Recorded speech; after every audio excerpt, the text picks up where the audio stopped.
Hello everyone, I'm Corinne Fox. Welcome back to my YouTube channel. So I gotta tell you, it's been a minute since I've created one of these YouTube videos. I had originally created this channel back during the COVID-19 pandemic to help with distance learning and things like that. And once we were back in the building and back in school, just got busy with life again and got busy with doing shows on stage, and so I haven't really had a lot of time to get back to YouTubing. But during all that time, I have to tell you, one of the most popular videos that I created was the one, the basic tutorial for the ETC Element light board.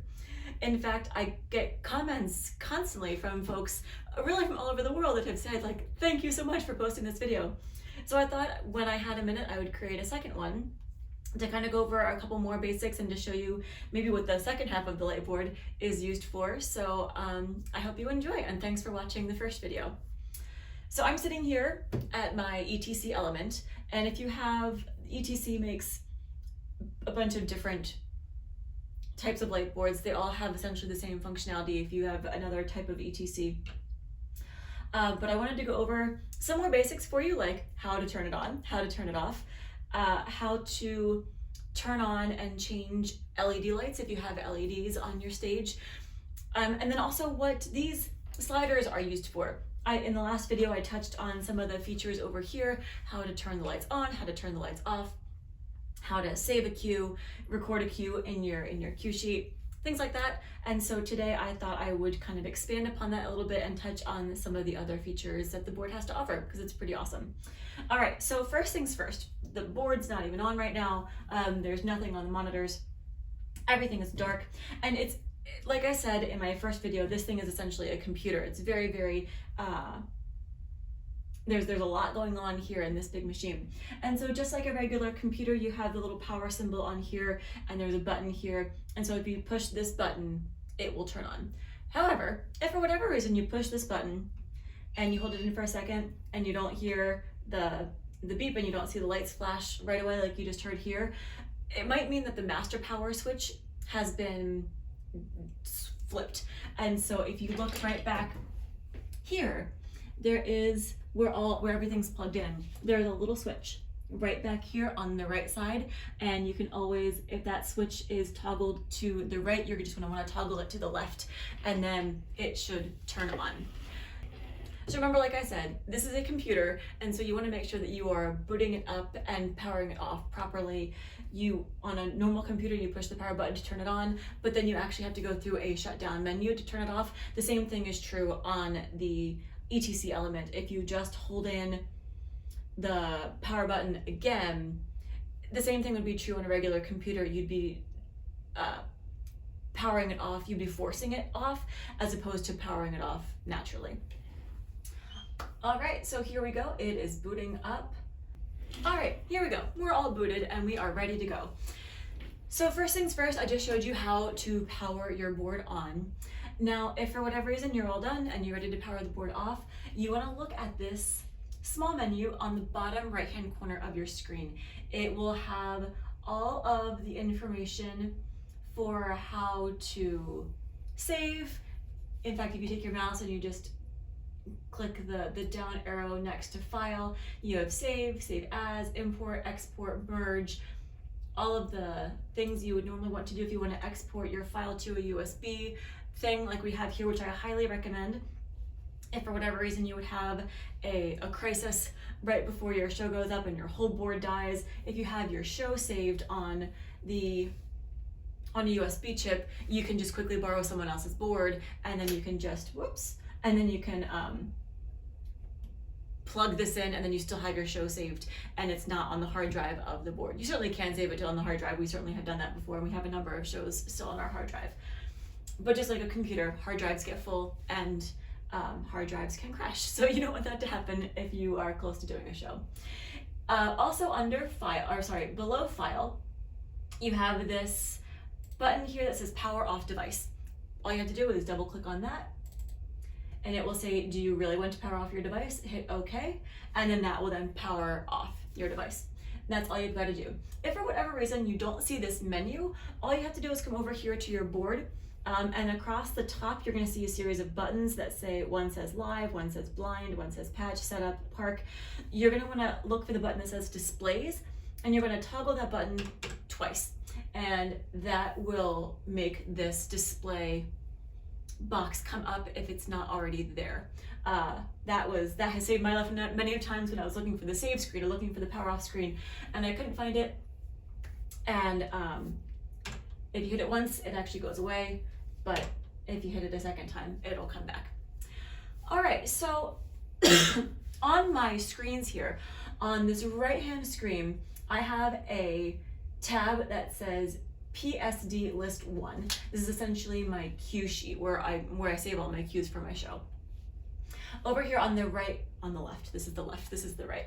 Over here on the left is a tab that says live summary patched. And this is where I can see what lights I currently have patched into what channels. If that is Greek to you, don't worry about it. Hopefully whoever set up your lights and whoever programmed your lights already patched them, and so you will be able to see just basically which lights are plugged into what outlets. I have, you know, upstairs in our catwalk we have channels 1 through 24 available, but we only have lights plugged into 5, 6, 8, 12, 13, 15, 18, 19, 20, because we just don't have that many lights plugged into the corresponding channels on our catwalk at the moment.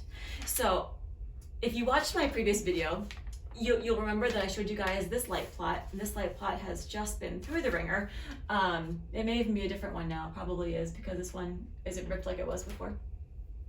This is really, really great if you don't know where your lights are located, or you're not really sure if you have a crisscross pattern going on to your lights. You might want to have a light plot like this.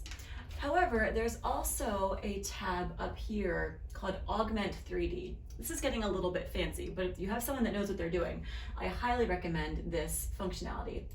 So if you click on this Augment 3D, you can actually program a model of your stage, and then you can also program where all of your lights are located. So I'm not sure how well you can see this from the camera, but I have all of my ellipsoidal lights on our catwalk, and we have a combination of source 4s and LED ellipsoidals.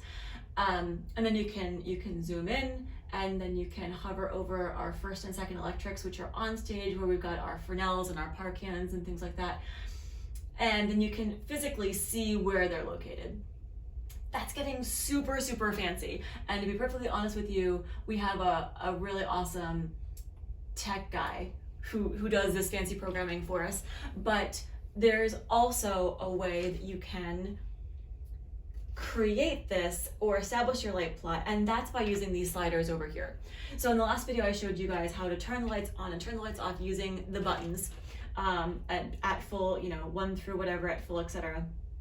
But over here, where you have our sliders, this is where you can see and you can start to play around with, well, I have no idea, I'm going into this blind, and I just don't know where these lights are shining, and I don't know what I'm doing, and I have no idea what lights are put into what channels if you don't have access to your catwalk or things like that. So this is a really great resource, because all you have to do is take this knob, turn it to 1 through 40, and if I'm back over here at my live summary patched, I can see what lights are plugged into what channels. So I know that on 1 through 40, that's just what it says here on the actual light board itself. It says channels 1 through 40. I can see, okay, it's telling me that I don't have anything from 20 to 30 plugged in, but it's saying that 31 and 32 are plugged in. So then I'm going to come over here, and in a perfect world these would be numbered, which they're not, but I can count backwards. So this is 40, 39, 38, 37, 36, 35, 34, 33, 32, 31. So 31 and 30, what did I say, 31 and 32? And 32 are plugged in. People hear strange voices in an empty auditorium and they're like, what's going on in there? I can turn up the sliders, and then I can physically see on stage, oh, okay, those are on stage left. Or what about 5 and 6? 1, 2, 3, 4, 5. That's 5. That's on my catwalk. 6. Okay, and those are shining on stage right. So that is really, really helpful for learning exactly where your lights are currently focused. Then you can turn the dial over to the next one, which says channels 41 through 80. And then if I'm looking up here, I've got a whole bunch of lights plugged in. My lights start at 40, and then I go through all the 40s, all the 50s, all the 60s, all the 70s, and through channel 80. So I can certainly play around with these sliders, and I can see, okay, where's that one? These are okay, so these are on my second electric, which is behind the mid curtain, and then I can start to say, okay, this one's focused there, and that one's focused there, and then I can really understand where my lights are located, where they shine.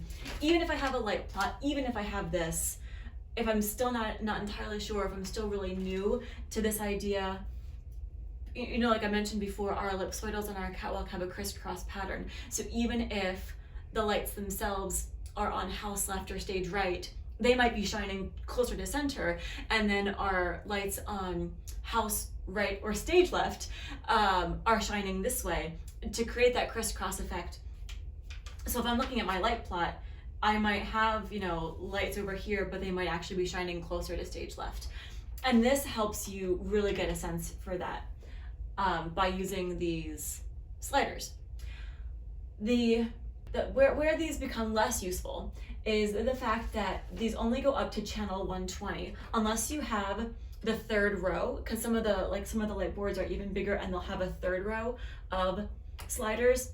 Those go up certainly higher than 120, but my element only goes up to 120.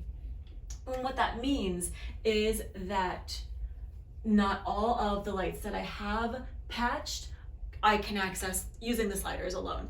So the way we've kind of patched our lights for our own sanity, really to help us keep it straight, is that anything lower than 100, so lights 1 through 99 essentially, are all of our incandescent or halogen lights. We're talking about Source 4s, Fresnels, Parkans, anything that's the old school, burns really, really hot kind of stage light. However, we are trying to get more with the times, and whenever we have any spare pocket change, we are trying to invest slowly in getting more LEDs. So we have some LED ellipsoidals now, we have some LED Parkans, we don't have any LED Fresnels yet, and we have one super fancy movable LED light that you can program. It's really cool, guys. It's really a fun light to use because you can like program it to move, and it's really pretty exciting. But all of our LEDs on our light plot and on the patch tab here are in the 100s. So that way I can look up here and I can see anything that's lower than 100 I know is incandescent, and anything higher than 100 I know is LED. Unfortunately, our LEDs go up to like 163, and the Submaster, the channels here only go up to 120. So that means I can't use these sliders for a lot of my LEDs because the board doesn't work like that. It's fine, it just means that I've got to manually then, you know, let's see, 141 through 163 at full, enter, and then all my LEDs are none of my LEDs are turning on. There's also one thing you have to make sure. Over here we have this little touch panel, and this is fantastic because if you don't know how to use this, you don't want to use it. And you certainly, as a theater educator, as a stage person, I don't want anyone who doesn't know how to use this to touch it. And so we have one of these, which is just super user-friendly touch panel, which has stage controls, house controls on it, and we can pre-program effects on stage, and we have one of these backstage. That way, if they want to have stage lights for a band concert, if they want to have stage lights for the athletic awards ceremony, if they want to have stage lights for indoor graduation because it's raining, they can use this and they don't have to touch this. And so almost always, whatever you do on the light board will override what's on the touch panel, with one exception, and that one exception is LED power. And I can see right here, you have house controls, which are your house lights, and then stage controls, which are your stage lights. It's pretty user-friendly. So if I go to stage controls over here, it says right here, LED power is off. This is the one thing that will override this board, as long as it's set up that way. It used to be configured that this would override the board, and then I had that switched, but I have no idea how to do that. You'll have to get the contractor to come in and program that. Anyway, so I push LED power is on, it's green, and then that will now enable my LED power to come on stage. So we're just gonna do all of that again, 141 through 163 at full enter. There we go. And now all of my LEDs have now come on stage, have turned on, and they are nice and bright. Oh, the higher numbers are my cyc lights. I'm sitting here looking at the stage and I'm like, I just put LED power on. Why are my stage lights not turning on? It's because I turned on my cyc lights and I've got both my mid traveler and my upstage traveler closed. So that's why I couldn't see them. Anyway, so now I've got nice bright LED lights going on stage. Okay, the other thing I want to talk to you guys about today are the LEDs, because LEDs are super fun. You can have so many different color effects with your LEDs without having to use gels. They don't burn nearly as hot. I had some students up on the catwalk the other day because we were refocusing lights for our guitar concert. And, you know, full stage safety practices in place. We all had our gloves on, and we were up there in small but safe numbers, and we were focusing the ellipsoidal lights, and the difference in temperature between the halogen lights and the LED lights, you guys, I can't even begin to tell you. Like, the heat was just radiating off of the halogen lights, if you've ever been close to one, and the LED lights were cool to the touch. It was just incredible. Anyway, so, and that fact aside, they also have incredible color capabilities. So how you change color, because that's like a great question, and that's a super easy thing for you to do, is you want to look again at your tabs across the bottom here, and you want to come over here to this color picker tab. And this color picker tab is going to have a spectrum up here, really, of every color in the rainbow. And then you can use your mouse and you can just drag the center circle over any of the colors. What's really important to remember is that in order to change the lights on stage in real time as you're watching it, you have to have the individual channels selected. And that might seem obvious, but it's a little bit counterintuitive, so I just want to explain it for you. So for example, I'm just going to turn all my stage lights off right now. And remember to do that, you just do the number through whatever the number is, and you hit out, and then everything turns off. So you see how on this monitor, everything is highlighted in like a goldish yellow color. That means that those channels are selected. So if I have those channels selected and I do at full enter, they're all gonna turn on together. And if they are all selected, I can come over here and then I can drag this and I can make them all red, I can make them all green, I can make them all blue, and I'm literally seeing the lights change color on stage, like they're blue, completely blue stage right now. And I'm dragging it up here, completely green, completely red. Everyone just died, it's a red stage. And so that is how you can change all of them at once. But I'm turning all the lights off right now.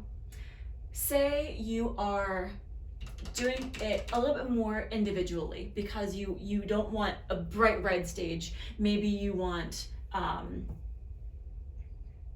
rainbow effect or something else, or maybe you want stage left to be red. So you turn on, let's say 101 at full, and then you also want 104 at full, and you want 107 at full. There we go. So right now, according to my monitor, I have 3 lights, 101, 104, and 107. They're all on stage. I can see them, they're bright. It says full right here. However, only 107 is still selected. And so if I come over here to my color picker and I go up to green, I'm only seeing 107 change. 101 and 104, even though they're on, they're still red because they're not selected. And so in order to change the color of all of them, you have to select all of them. And there are a couple different ways you can do that. You can just do 101 plus 104 plus 107.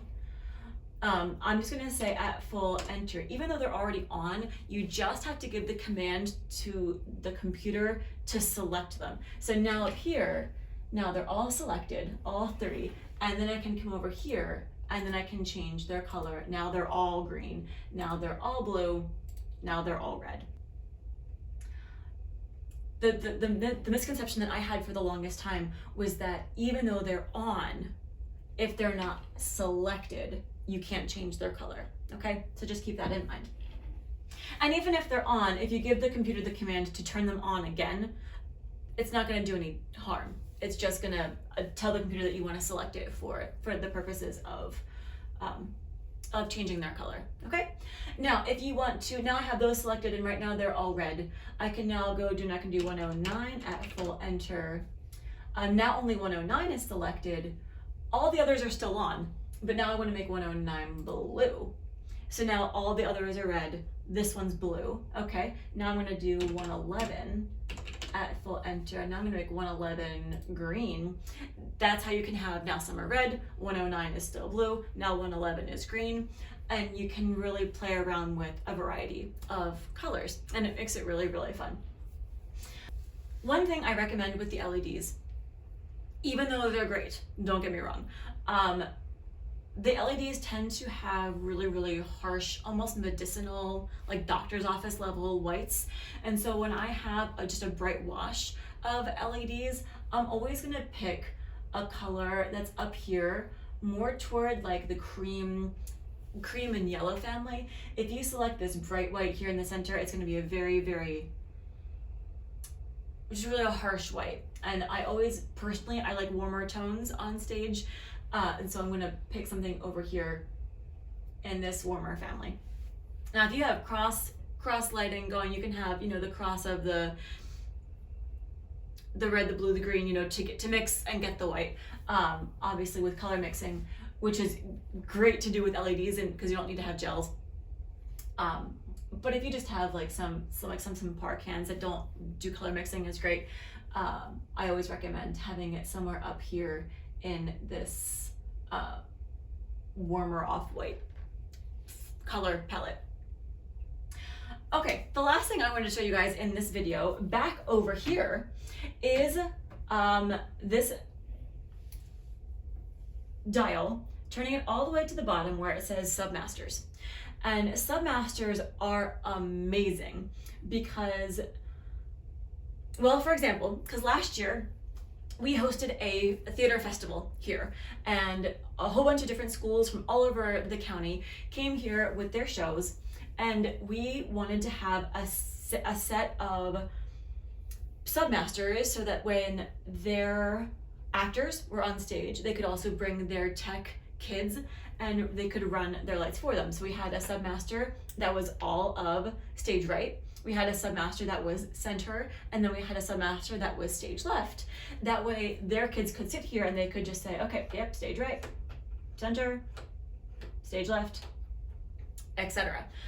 Also, another example is when we did a play called The Diary of Anne Frank a number of years ago.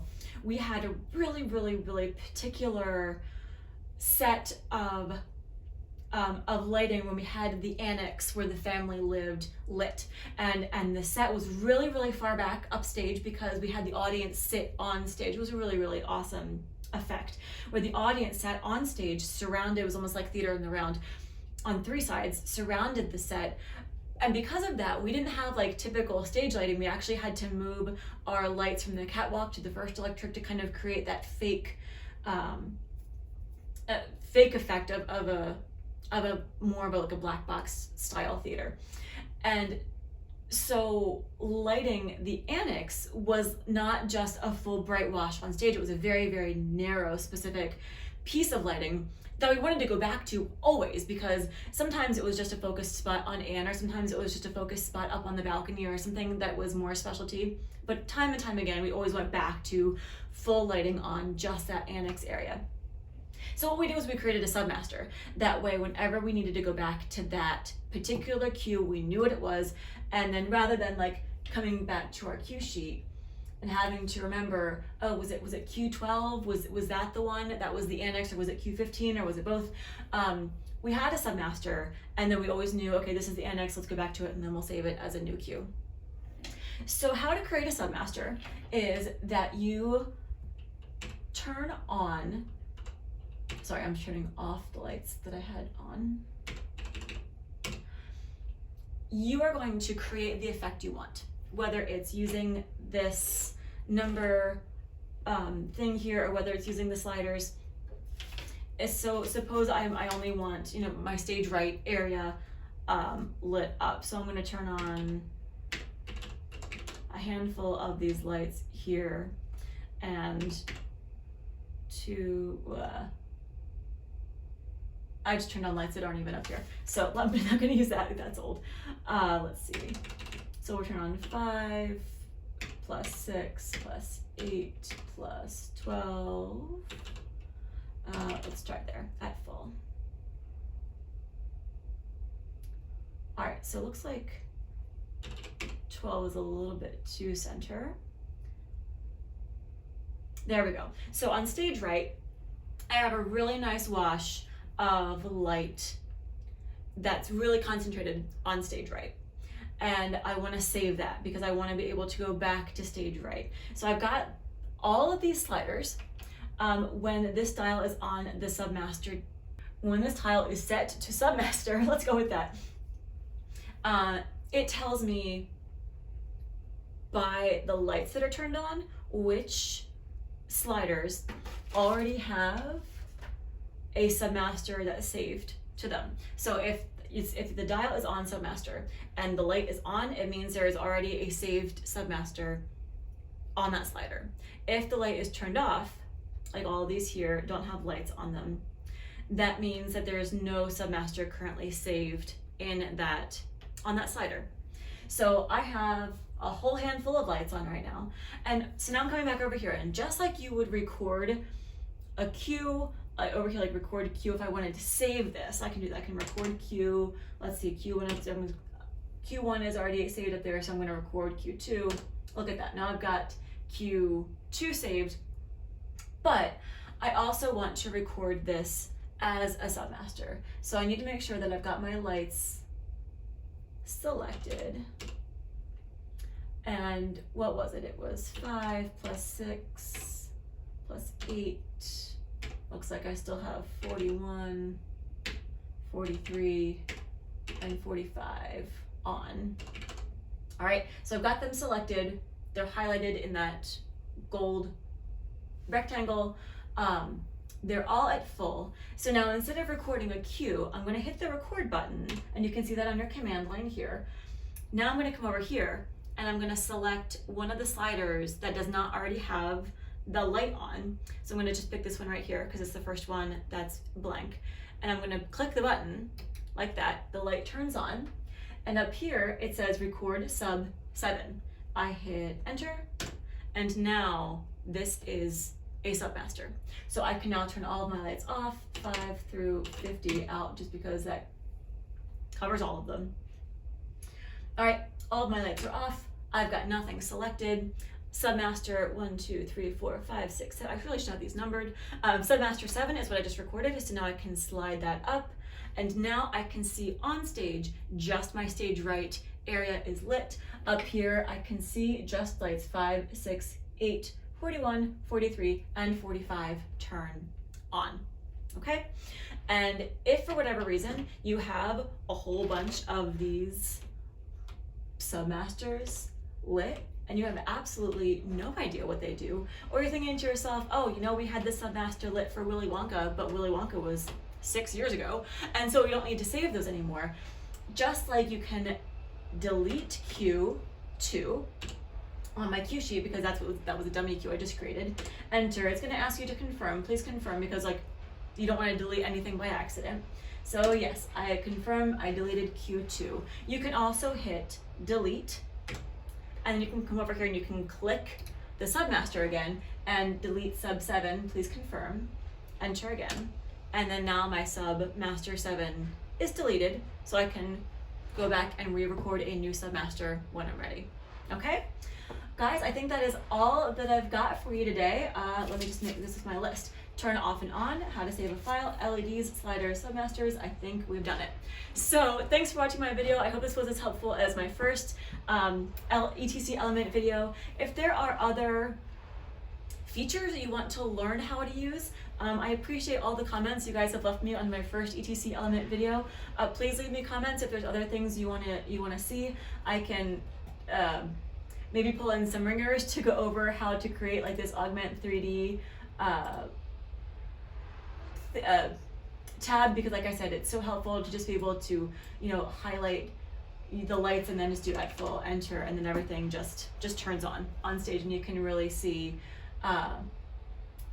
where the lights are shining.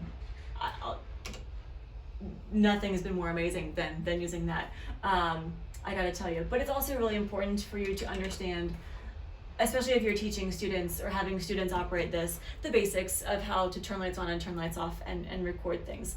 So thanks so much for watching, and tune in next time. Hopefully it won't be another 3 years. Bye bye.